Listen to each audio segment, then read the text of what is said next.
Good morning. Welcome to Mission Control Houston and the International Space Station Flight Control Room. This is where there is a team of specialists on duty around the clock to monitor the station's systems and help the Expedition 56 crew members with all their science and maintenance tasks. This week, the teams have been working with the station crew members to get ready for some major activity. Next week's arrival of the first Japanese cargo ship to visit the station in almost 2 years, and the third spacewalk of this expedition, which is coming up in less than 2 weeks. Houston Station on Space to Ground. Welcome to Space to Ground. I'm Kayla LaFrance. This week, the crew on board the ISS is preparing to step outside the orbiting laboratory. They've been hard at work preparing their extravehicular activity, or EVA suits, and other equipment for 2 upcoming spacewalks, currently scheduled for September 20th and 26th. The astronauts will be installing new lithium-ion batteries to go outside of the station, replacing some of the station's existing nickel-hydrogen batteries. These new batteries are scheduled to arrive at the station next week, along with tons of cargo in the Japanese HTV-7 spacecraft. Developed and built in Japan, the H2 transfer vehicle, HTV, is known as Konotori, which means white stork in Japanese. It is an uncrewed cargo spacecraft that delivers science, supplies, and large external payloads like batteries to the station. Be sure to tune in to NASA TV on Monday, September 10th, and follow along with the live broadcast of the launch at 6:32 p.m. Eastern Time. This week's question comes from Vincent, who wanted to know if astronauts play sports while in space. Like many of us, astronauts are also fans of a wide variety of sports, from auto racing to soccer and hockey to tennis. The challenge is that anytime that we move quickly or have to plant our feet or do something forceful with our bodies, it's really tough because, well, you can see if I let go with my feet, I just start floating. And so if I'm just in the middle of this module here and I try to swing a racket or hit a ball or do something, kick a soccer ball, I've got nothing to plant my feet on, so I just start floating randomly, and then it's difficult to put force into anything. Keep sending in your questions using the hashtag #SpaceToGround. We'll see you next week.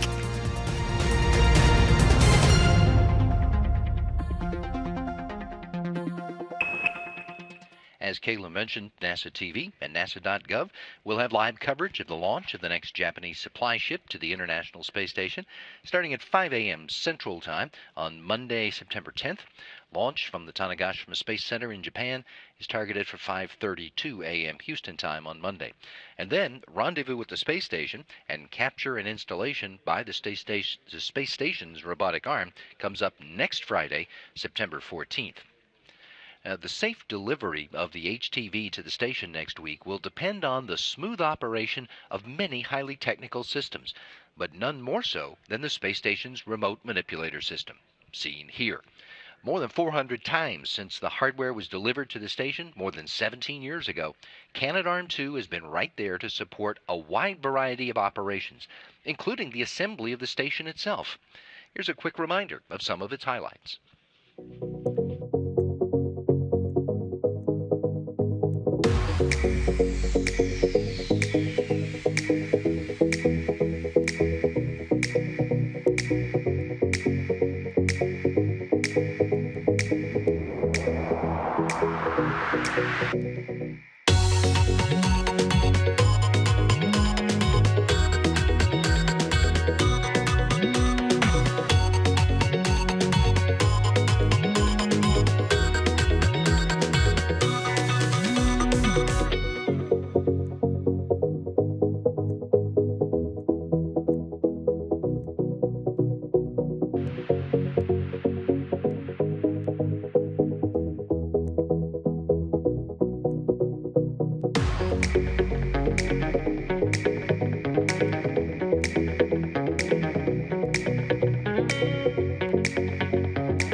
The station crew members are scheduled for another live question and answer session with students on the ground next week.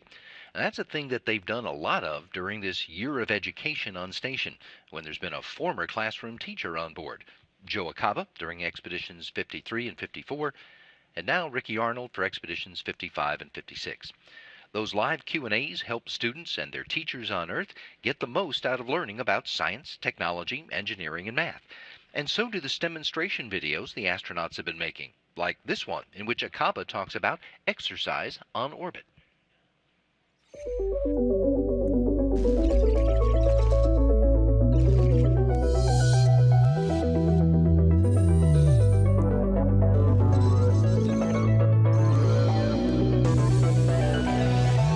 Hey there, my name is Joe Acaba, and I'm living and working on the International Space Station as part of Expedition 53. One of the best parts about living on the space station is being able to float. Just like you walk from place to place throughout your day, we float from place to place throughout our day. However, we have learned that the same thing that allows us to float, microgravity, is hard on our bodies over time. Our muscles and bones are made of millions of tiny units called cells, and these cells can have problems in microgravity. Up here on the station, bones and muscles no longer have to support the weight of our bodies, so they get weaker.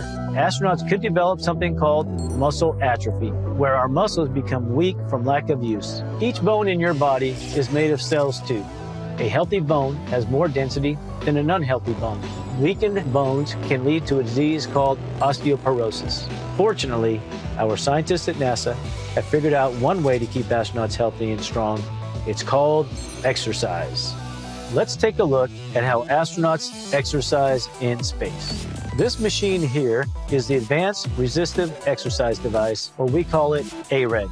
It simulates free weight exercises in normal gravity to work all the major muscle groups. ARED's primary goal is to maintain our muscle strength and mass so that we have less of a recovery period when we land back on Earth. All right, so there's looking at lifting. But what about a little cardio? We have a treadmill for that. Let's check it out. Staying physically active helps both astronauts in space and humans on the ground to stay healthy. And it prevents muscle atrophy and osteoporosis. Now you can try the activity connected to this video to learn more about muscle and bone cells. I'm Joe Acaba, and I hope you enjoyed learning about exercise on the International Space Station. We'll see you next time.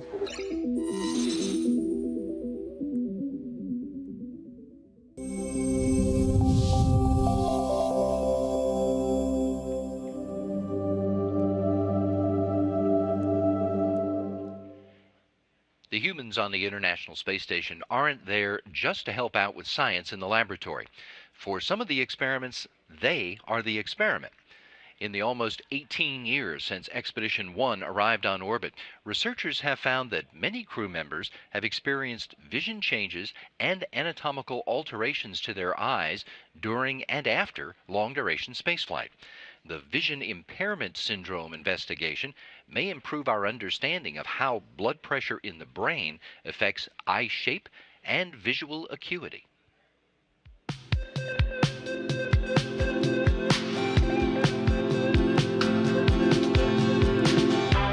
The nice thing about the One-Year Twins mission is it brings a lot of high-quality researchers together to look at a very specific problem. It gives us an opportunity to look at the human body in a very detailed fashion that we haven't done before. We're also now looking at this vision impairment syndrome. It's hypothesized to be secondary or as a result of this headward fluid shift that the crew members experience during spaceflight. So we're looking not just at the cardiovascular system in our laboratory, but we're also now looking at the eye itself, how it changes in its structure and its function.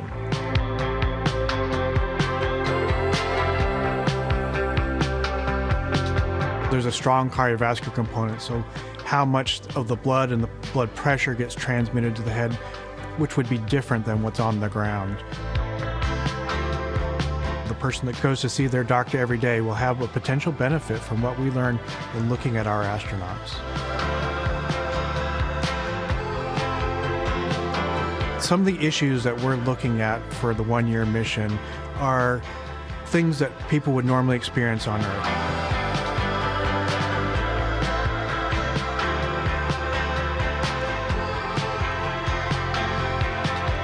These sorts of physiologic changes or adaptations that we've observed and are observing now are ones that we would expect for people who are on for 6-month transit mission to Mars. So we always stay busy. We always try and keep asking new questions, things that we think will benefit both our crew members as well as the general public. The International Space Station serves as a home for science that can benefit people on Earth, as a means of encouraging international cooperation and for enabling the commercialization of space exploration and space research, and supporting our efforts for future exploration beyond Earth orbit in the years to come. Those future missions will be flown on the Orion spacecraft, launched atop the Space Launch System rocket with the support of the Exploration Ground Systems Program facilities. Teams across the country and in Europe have been hard at work developing and building all the hardware. Here's a look at their progress, starting with the teams in Germany.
The food for the crew on the International Space Station is carefully chosen for its nutritional value and specially prepared and packaged to be easily accessible in a weightless world on orbit. But could the same food feed the needs of people stuck on planet Earth? We conducted an experiment to find out how well two regular people could get by eating only astronaut food for a full week. And it was a week that included a holiday weekend feast, and we did that just for fun.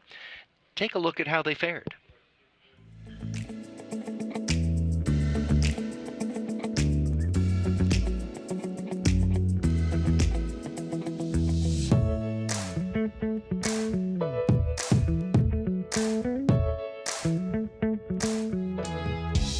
always thought, like, oh my gosh, when you go to space, like, you don't have to grocery shop for like 6 months. I think it's gonna actually put me on a schedule for eating. I am horrible at eating at all hours of the night. I miss lunch. We're also talking about like beverages. Like, we can probably only drink powdered beverages or water. So nothing, no sodas. No sodas. Nothing carbonated. No. Yeah. No It's just. I think it'll be a little bit more healthy than what I normally eat. Plus, I get to eat everything with tortillas, and I'm from San Antonio, so. I will say we are doing this over a holiday weekend. You have huge barbecues and lots of great food, so I think I'm gonna want to eat some really good ribs and, you know, And, like, fajitas. snacks. Solemnly swear to eat all of the astronaut food and not cheat. Never. Never. We're in this together, so if we feel Never, weak, ever, ever. we'll text each other. Maybe. We chose 7 days out of the standard menu. You're going to have a protein, some carb, some fruit. The other large category of products that we have are thermostabilized products. Which is sort of like a military ration that we don't have to refrigerate to keep fresh. Can't do them in a microwave I was gonna because they say, got it looks foil. like something that can't go in a microwave. I was gonna ask because I didn't want to find that out the hard way. We also have rehydratable food, which is this type in a vacuum pack where we have to add water, either hot or cold. We're going to give you a syringe. Oh, I don't like needles. And it comes with a needle. So this is You have to how carry you that would around, too. rehydrate. Okay. I don't think we would want to have that laying around our office. Can I take that through airport security? It is the day before we start the food challenge, and I just went to go pick up all the materials from our wonderful food lab. So they're all packaged and in my trunk. I asked them what I should eat as my last real meal, and they said something fresh, maybe a salad. The problem is I was thinking nachos, so... As I suspected, I wouldn't have time to eat in the airport. I'm probably going to grab something to eat on the fly. Hopefully there's some tacos. So like I said, I was debating healthy or, you know, not healthy. Of course, I chose nachos. I did end up picking up some tacos, some shrimp tacos actually, with some rice and some beans. I told you I love tacos. I think it's important to always choose nachos, so I'm gonna call this hashtag she chose nachos. She chose nachos. He chose tacos. So I have beef and mushrooms, rice pilaf, tomato and artichokes, and a wheat flatbread. Well, I don't know about that. I have grilled chicken, mac and cheese, vegetarian chili. We're in Texas, come on. Cran apple dessert. Oh man, I already, remember she told us to tear it so there's no extra pieces of trash. Oh, so like if we were in space, So this like would all this. be floating around. Yeah. Once we open those packages, the food is what we consider to be liberated, and it can just float anywhere. And sometimes you find yourself using your spoon or your mouth to chase around the food and make sure you get it all in your mouth instead of stuck against the wall or somebody's face. Let's heat up a bowl of water and set these green ones in there. Yeah.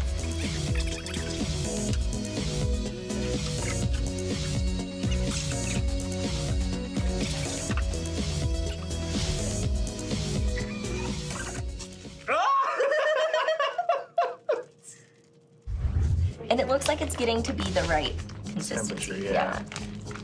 We might have not done hot enough water too. That might be why it's not absorbing like all the way. Okay, Oh, okay, well, this is good. this is interesting. It's not bad. Wait a minute, what was this? This is good. Good. Yeah, the artichokes and tomatoes are good too. Should I try and eat it like this? Yeah. Ooh. You should have just got straws. I could have been like. Right? This is making my day. Like, this is a treat. I have cran apple dessert. This would remind me of home. Yum. So it's been a long day, but I did not get hungry at all. I had my butterscotch pudding as part one of my snack. I was wondering if the workouts will be hard. They're pretty much the same. I feel really high energy, and I didn't even have coffee this morning. I'm actually really excited about this chicken, corn, and bean. This potato medley actually looks like some potatoes with spices and melted cheese on it. I'm very excited to get some melted cheese texture up in here. Little butter cookies look really delicious and super bougie. So you'll see I have some Caribbean chicken, pesto pasta with some corn, tortillas, vanilla pudding, and some pears. I got a little bit better at actually making the space food today, but I punctured the actual corn. I cut through it, so I had to rehydrate it through the side. So lesson learned, this smells absolutely delicious. It's my boyfriend's last day at his old job, so one of his favorite clients brought him these delicious, huge-looking cupcakes, so none for me. Ooh. Do you see that? This is science, y'all. So Be a nurse now. I get. My mom would be proud. Like, Mom, I'm doing nurse things today. Look at this. Oh, okay. This looks like oatmeal. Do PR for NASA, they said. It'd be fun. What are you having for lunch? What's your main? I have citrus salad, and then my main thing is Fiesta chicken. Ooh, I love Fiesta. Yeah, and rice. yeah, rice with butter. And so tacos. I'm really excited because I think our food's gonna be warmer today. I agree. I think we did this right with some practice yesterday.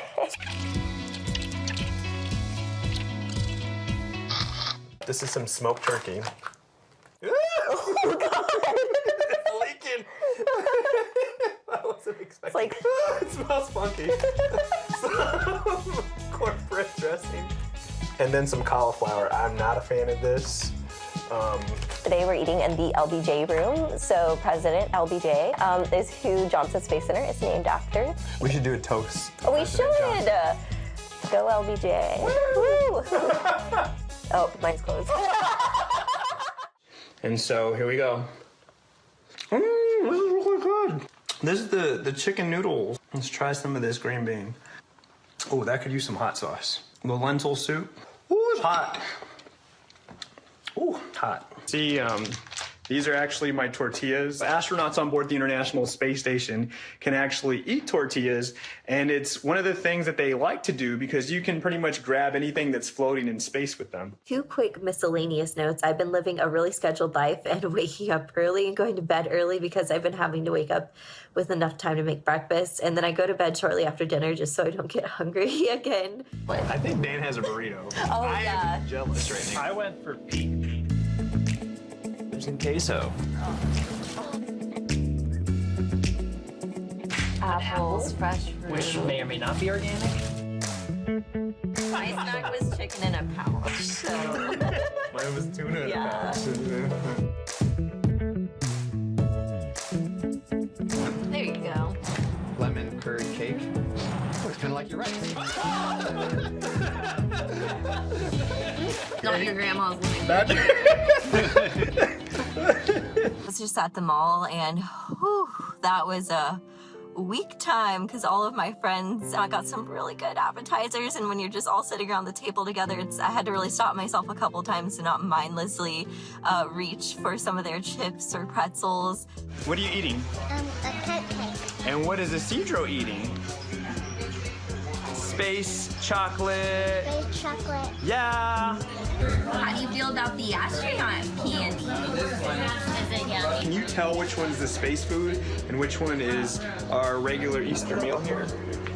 Hey guys, what are y'all making? Astronaut burgers.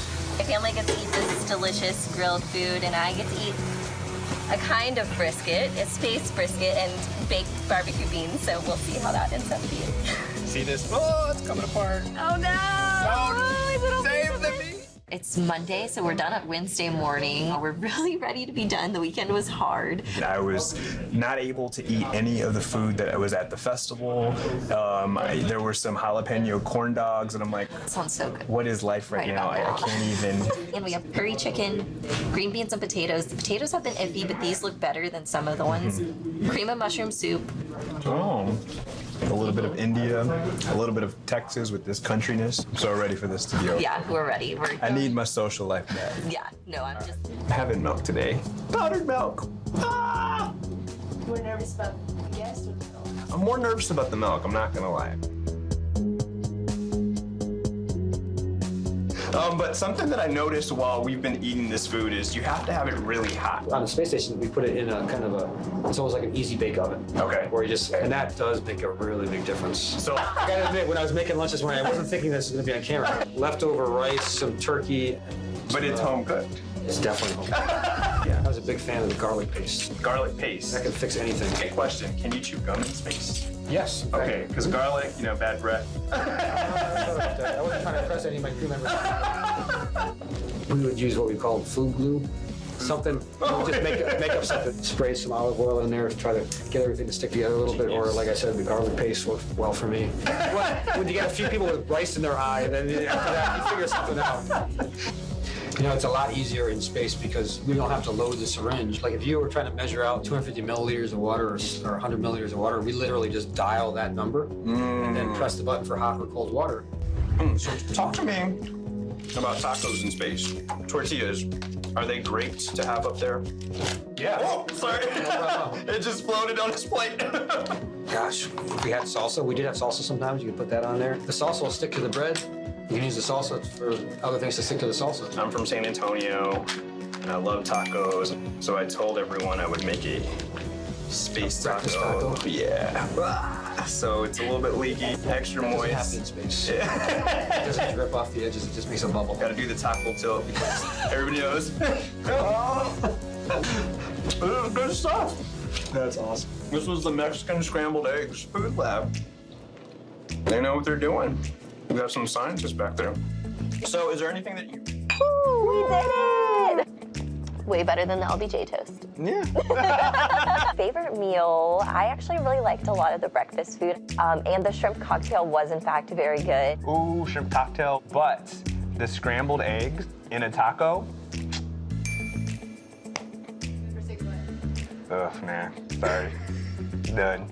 And maybe if I had a machine to kind of heat everything up. If I was sealed away from the outside world and I didn't have all those temptations, maybe. Maybe if the food was floating around me, but I don't think I would otherwise. We could do that. Maybe if I were an astronaut. So I was debating, this is the same debate I started with, nachos or a salad. Get them both. I'll get both. I should get both. At this point, I think we need to treat ourselves. Oh, for sure. But I can tell you, I really want some coffee. Yeah. Some nice regular coffee. Hot coffee, like not a latte. powdered. I gotta get some coffee. And a soda.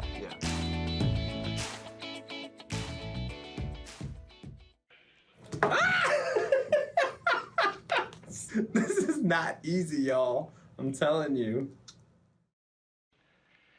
If you'd like to get another look at any of the stories we featured today, check us out on YouTube and Facebook. There are the addresses. And while you're at either of those places, look at all the other cool stuff you'll find there about NASA and America's human spaceflight program.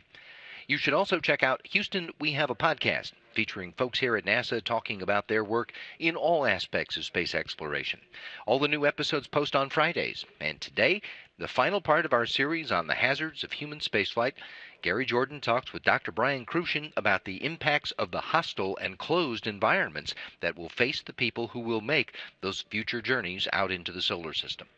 Go to www.nasa.gov/Johnson/HWHAP. Yes, Houston, we have a podcast. You'll find all the episodes there. You will also find them all on Apple Podcasts, on Google Play, and on SoundCloud. This is Mission Control, Houston.